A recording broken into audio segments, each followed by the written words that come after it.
Hey everybody, welcome to the second episode of SPI Conversations. And again, this is Tugi.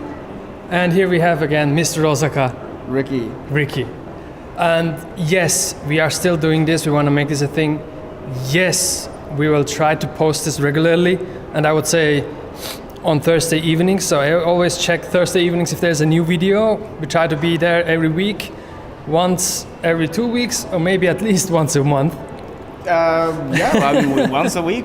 Let's try to aim for once a week. But You guys need to follow us. You guys need to actually watch this video for us to be motivated enough to do this. Because nobody's watching this, we're not going to do this for you guys. Okay? But I'll do it. That's cool. Subscribe on our Facebook and also our YouTube channel. But what are we doing today? What are we talking about? Yeah, Ricky, I have a huge list here, of topics of things happened in the recent days. Right. But before we get there, Right.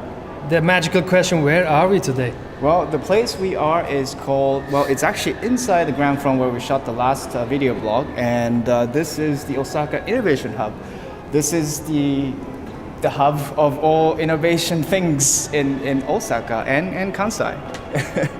Right now they have an event that is for actually venture capitalists, people who are interested in working with venture capitalists, and it's gonna go on unfortunately all day, so we can't go inside. But we wanted to be actually inside and film from there, but like we said, if we cannot be inside, so we do it outside. Exactly. Improvise, right? Improvise, yes. Great. So there has been a list of amazing startup related events throughout last week and this week. Yes. Why don't you start off by telling us about the first one? So the first one, actually, that was when we were shooting the first episode last week. That was the France-Japan Innovation Forum. Okay. So that was, I guess, it was a thing going on for 1 year, an exchange and to collaborate more and have more partnerships and whatever. And this was the end. Okay. There were booths here in the Osaka Innovation Hub, and talks and pitch sessions. Right. But it was a little bit more geared towards businesses itself, not just focused on startups. Okay. It was cool, made some interesting connections. Okay.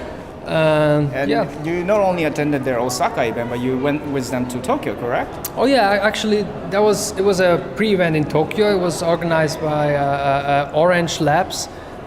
They have an innovation thing going on. That sounds delicious. Yeah. That sounds Orange Labs? Yeah. No, it's actually the telecommunication company. Oh, right. The French one. Oh, okay. Well, Orange Labs. I was wondering why they're not call it Grapes. Grapes Labs. Anyways, Orange Lab. Yeah, that was actually really cool because they are really focused as an accelerator to push and help startups and train them, and I was really down to the startups and not just business in general. And can you tell us a little bit more about the startup scene in Tokyo in comparison to what you felt in Kansai? Yeah, that's very interesting. In Tokyo, there's a little bit more going on already. These people are awake, and here we are just seeing the sun, but not there yet, right? They're active. There are many startups in Tokyo, many events. There are also very cool accelerator and maker spaces, co-working spaces. For instance, I visited the DMM Makers Lab in Akihabara. Yeah. DMM Make is actually a huge media conglomerate. They started out as actually selling porn, but now they sell they distribute all kinds of digital contents, movies, mangas, games, etc. DMM. It's a huge digital company. Okay, so it's called DMM Make Akiba. Really cool place. If you get the chance to go there, do it. I noticed one thing though. One thing we are trying to fight here with SPI is the language barrier.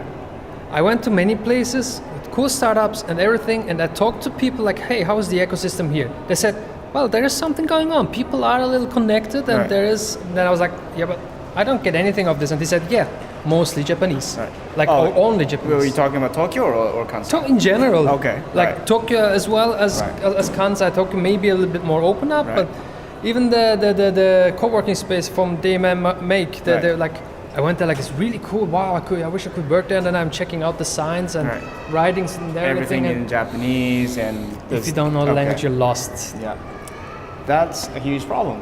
It's a little bit of a problem, but you have to cater your clients, right? And these are at the moment mostly Japanese people. Oh yeah, but like like the Japanese government and like everyone in Japan is trying to like go global, go global. But how Yeah. can anybody go global if you're not truly opening up to the outside world? If you're Yes. limiting yourself Yes. to Japanese people and other people who can understand Japanese.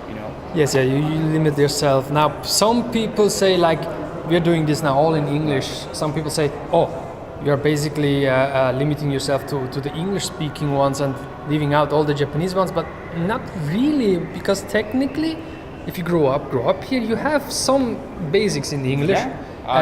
Yeah, Yeah, anyone can join our group, provided that you can understand or you be willing to communicate with each other in English. See it as a chance. I mean, like, my English level is not perfect, but it was even worse like years before, right? So by exercising, by listening, by watching movies, by participating in discussions, you improve. You make daily improvements and you get better at it. And that's one thing I also noticed in the pitch sessions I visited in various places and even in the Orange Labs. Right. They did it in English, but they were not super comfortable. Right. And most things were rehearsed. And the magic doesn't happen then, right? We noticed that with the Get in the Ring event, which we'll talk about in a minute. It was English only pitch event that was hosted by the Dutch government, conjunction with the Dutch government and Osaka Innovation Hub. It's modeled after the same type of event that's been going on in the Netherlands and throughout other parts of the world. Yeah, Get in the Ring is like a let's say innovative pitching event where they actually get in the ring, and it started in the Netherlands. They had an actual like ring set up. Yeah, they set up place, like a boxing ring, and then the startups compete against each other. We can explain later more. It's a global thing by now in over 100 countries. Right. And this time the Japan finals were here right here. Yep. In Osaka. That was this Tuesday. Right. But before you were saying, I'm sorry, I lost it. Oh, right. Well, about the pitching. Yeah, the pitch. Exactly. In English. It was English only pitch event. But apparently they had some trouble attracting enough attendees or people to participate in, because a lot of people thought that the being able to pitch only in English was too much for them. So there was originally a slot for 20 companies, but there was only 6 companies pitching. Yes. Yeah, they had more. They made a pre-selection then, but they expected even more. Right. So, yes. Yeah. So that was the thing, and even the people who presented, I mean, they did excellent presentation. Don't get me wrong, but still, a lot of the messages and nuances were being lost because some of them didn't speak English so well, and it sounded a little bit rehearsed. Yes. And it actually was a little bit. It was. They had like the whole day before, like to train and to exercise, get better at their pitches and then shape it and form it. Right. But that's a tough issue because it's a language issue. But at least they stepped over the shadows and they tried, right? Yeah. So that's the thing. Like, try, do it, just do it. Don't be ashamed. We applaud those people who participated at this event. And while we're at it, like, let's see, like, the finals were here. There was like 6 startups competing against each other. In the end, they had three very local, I guess. One was like, it's called Strolly. Like they're doing something with like ancient maps of Japan and mapping them real time when you walk around, whatever. However, the winner, there was one winner. It was called D3. Well, I think the company is called Triple W, and the product is called D3, and it stands for diaper free. Diaper free, yes. Well, some of you might be laughing, and yes, we did chuckle when we first heard the name. The business idea is very, very good. So it's actually a device, IoT device that attached to the hip or the waist of people who have problem with basically urinary control. Elderly people with various illnesses, We've disabilities. all been there. Exactly. Yeah. Yes, even you. Yes. Yeah, but elderly people mostly. We will be there eventually. But yeah, like this is the problem that faces every one of us in the future, and that's probably facing a lot of your grandparents or grandparents. Yes. And then to have to wear a diaper because they don't have the control of their bladder anymore, it's pretty embarrassing. And he also estimated, he threw out some big numbers that how much this is costing in terms of time and resources, right? Yes. Yeah. So it's not just like in the beginning it sounds like a fun thing, right. But if you dig into it, like they really made their like their research, and they have the numbers, and right. they already have a market and quite some investments behind it. Right. Yeah. So it's a really cool thing. Exactly, and we're so happy to see such an innovative idea winning the contest. Yeah, I think the winner gets to go to the final or semi-final in Singapore. Yes. The winner gets to go to and it's sponsored. Right. That's really cool. Yeah, we wish the best of luck to Triple W. Yeah. The D3. Yeah. Go for it. All right. Is what we're talking about? No, about the event, about D3, about... Anyways, before the event, before the main event, the Get in the Ring on Tuesday, right. we were at a pre-event. We actually advertised it on our Facebook page, so I hope you saw it and you joined it because it was free. It was it was even more amazing, I would say, because the people which were the jury in the Get in the Ring event, those were like Dutch entrepreneurs. Right. One of them... Very experienced, they're bright people. Yeah, they were there, they were giving speeches, lectures, and because there were not that many people, because it was not much buzz around it, we could actually talk to them, we could go to dinner with them, and then exchange and meet them and become friends. We are friends with them. And the after party hosted by the Dutch government, Dutch consulate was amazing. We went to like a 5-star hotel in Osaka, and we just drunk and ate for free actually, so you guys should have came if you missed it. And just to name a couple of people, because they were so awesome, like one of them was Oscar Kneppers. Right. He's the founder and CEO basically of Rockstart. It's an accelerator based in the Netherlands, in Amsterdam, but they are operating and have offices around the globe. Right. Another one was Jim Stolze. He's basically the head of TED Talks Amsterdam. And he's a big guy, big AI guy. Yes, artificial intelligence. Right. So guru. who rightfully predicted that the future is with AI, and there's no way for any company or anyone not to interact with AI in the future. So we have to be ready, whether you like it or not. One more thing big in the future will be IoT, Internet of Things. If you haven't heard before, you should have. Right. And there was like Winke Gietzmann, I guess was his name, and he's like the CEO founder of the Things Network. Like you don't have to remember all these things. I'll post them in the comments or in the description of the video. You can look these things up. And he has a really cool startup. Like basically, it's about an independent network for IoT, for connected devices. Exactly. On a different level than Wi-Fi or like local LAN. Right. Yeah. So the problem was connecting IoT devices to the internet is you need infrastructure for it. Well, Wi-Fi is very power consuming, and it has a very short range, and it can connect only limited number of devices to one access point. Cellular network is also power consuming because it's designed for like really like high bandwidth, which some IoT devices don't really need because they're sending like on-off signal, maybe that kind of thing. Yeah. And then also they're controlled by the cell phone companies, where they try to milk your money. Yeah, you're a little bit like tied, and you cannot do, and you're controlled by others. We don't want that. We're free. Yeah. So he decided to actually build his own like open infrastructure where everyone can use to connect their devices to the internet, and he actually crowdfunded the whole process too, right? Yes, like he had the software, like the idea behind it, but then the community needed actually the devices which were like affordable, because you have devices which usually can do much more. You don't need all the stuff, but super expensive. So he said, hey, let's do a crowdfunding campaign on Kickstarter, I guess, and let's build this hardware for this community, for all the Things Network users. All right. So hey everybody, we are back again. This was like a jump now because we had some issues with the video, and so we apologize for the technical difficulties.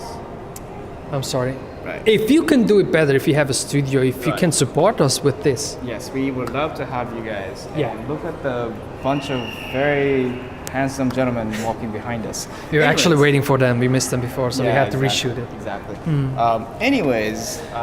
Well, is there some additional events or groups? What were we that, talking about?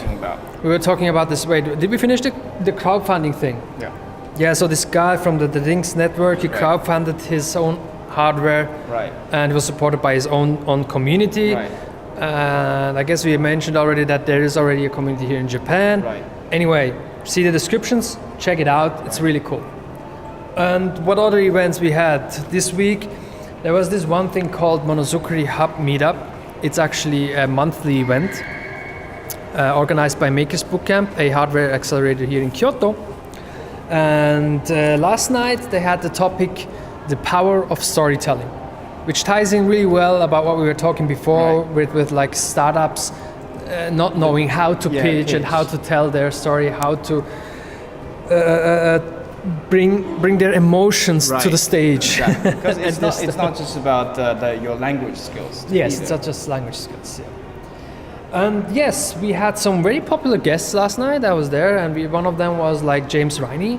He is the CEO of 500 Startups Japan. 500 Startups is a global seed accelerator fund, VC thing. They support startups in their early stages. And as far as we know, I think they are collaborating with Kobe, city of Kobe. Possibly, yes. He was there, quite a big name. He was also like one of the 30 under 30 in the Forbes magazine. One other guy was like Björn Eistedt, a German guy working for a company, I guess, called Storymaker. They help like big stories to break into other markets by telling their stories in the right way, right? And then helping in marketing, branding, and so on and so forth. And we had two startups there, which they did their pitch. One of them was actually the D3 product, the winner of the pitch contest, like get in the ring. He was there, and another one was a blink cam. It's called. That's basically like a camera you can attach to your head, and it takes pictures only once you blink. Okay, that's pretty cool. And does it like upload it directly to the cloud or something? You can. I'm not exactly sure. Or does it actually store in like an internal? No, it doesn't store, but I guess it links it automatically to your phone as well. So you have your pictures you took with while doing like weird movements. Okay. Directly on the phone. Interesting. And that was one thing about like what I told about pitching. Like some criticized and advised him, hey, like he pitched this thing, he explained it, but he didn't show it off. Like, why don't you? He had the product with him. Why don't you just show it, take pictures while talking, and then show it on your phone, right? Right. Yeah, that's a really cool. That would be a really cool way to present, especially if you have a tangible product. Yeah. Actually, like Snapchat, the company that you guys know very well, the company that became famous was Dick Pics. Dick Pics. Well, now you can send any pics. They actually made a very similar device, called Snapchat Glasses, and it actually looks like glasses. It's like a standalone sunglass-looking device, which was a built-in camera, and it does the same thing. And it actually upload or like send directly via Snapchat once you take a picture. Cool, pretty cool. That's cool. Yeah, people are advancing, developing, changing. Right. That's the startup scene, ladies and gentlemen. Exactly. You have to be agile. Yeah. And yeah, that's I guess basically it for all the events. Slow down. There's one big one coming up. Oh. Well, right. The SPI event. The Yes, next SPI event is on the 19th, Monday. Next Monday. Unfortunately. Yeah, unfortunately, it's due to the location we are we are hosting the hosting the event in the SOTS Cafe and Laboratory, which is actually the or potential co-working space for free, right? Yeah, this is the co-working space actually. Then this is the launch party for the co-working space. Yes. And due to the limitation of the space, we had to limit the tickets, and at the moment it's already sold out. If you check on Meetup. Sorry about that, guys. But hey, you can put yourself on the waiting list because you never know. Sometimes people drop out and can't attend. Right. So, or alternatively, you guys can subscribe to our YouTube channel and watch the stream on YouTube and participate as well. Yes, we'll be live as with the first event we had in last month. We'll stream the event, and no matter what technical issues might come, we'll be there higher or lower Right. quality in some form. Yes, we're gonna try anyways. Yes. Yeah. I think that's it for this week, right? Let me check what we have on our list here. SPI event, good. You want to mention maybe Ola again? Sure, yeah. So actually, our SPI member, Ola Vikol, he's one of my really good friends, And he was actually a speaker in the first event. Yeah, exactly. So some of you guys met him already, but he hosts a weekly brainstorming event to kind of get your brain workout, you know. And he's an excellent facilitator. He's also very knowledgeable and very intelligent guy. And usually attendees are very good people as well. And it's actually happening every Tuesday at 7:30 p.m. directly behind us at Knowledge Salon. It is a members only place, so But you behind you. Yeah, So exactly. There, not you. Yeah, that way. It Yeah, is a members sorry. only place, so you do have to go in with somebody, Yes. basically Ola. So please join his. If this is something that would interest you, please join his Facebook group and attend his next brainstorm session. Right. Cool. Good. So, as I mentioned in the beginning, we'll try to do this more regularly, like ideally post every Thursday evening.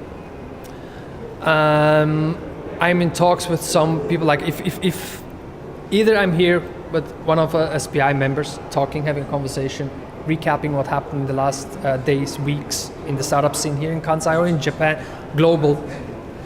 And then I'm also in talks with a couple of people from like co-working spaces or from startups to have them here on the show to discuss with them certain And topics. If you are interested to be one of the speakers, or Yes.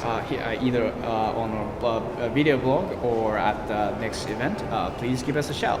Yes, if I have anyone from outside the community on the show, I'll try to tweet it out via the official SPI Twitter at SPI Kansai. I'll try to tweet it out on time so you can send and tweet your questions if you have any.